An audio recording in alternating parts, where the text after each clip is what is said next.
Good evening. Thank you for joining us tonight. We're learning new details about the local connection to the major Microsoft project announced in Racine County earlier today. That $3.3 billion Microsoft Artificial Intelligence Data Center will work with TitletownTech, a venture capital and technology firm operating in the shadow of Lambeau Field.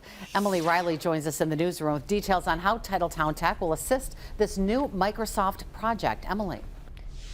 Cami and Bill, the multi-billion-dollar Microsoft project announced today is aiming to make Wisconsin a leader in high-tech manufacturing, and it's going to have a local impact. TitletownTech, which operates out of the Titletown district, will expand into UW Milwaukee, creating a TitletownTech Milwaukee, and will work out of the AI Co-Innovation Lab at the college. It builds upon the foundation laid by TitletownTech, which was founded in 2019 as a venture studio and investment fund between the Green Bay Packers and Microsoft. Brad Smith, the president of Microsoft, has local ties here and happens to be a graduate of Appleton West High School. Smith says the project will connect Wisconsin's leading manufacturers, entrepreneurs, and companies with top AI experts and developers. We will train more than 100,000 people in Wisconsin by the end of the decade so they have the AI skills to fill the jobs of tomorrow.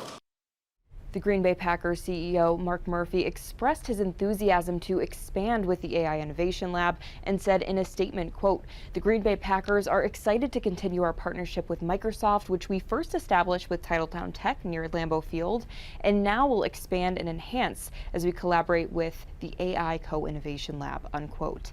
TitletownTech's managing partner, Craig Dickman, also said in a statement, quote, "As we explore strategic investment opportunities in AI to revolutionize manufacturing, we look forward to empowering entrepreneurs and enterprise to drive economic growth across Wisconsin," unquote. We're expecting to hear more from Dickman and Mark Murphy on the anticipated impact of this project at a press conference tomorrow morning. Cami.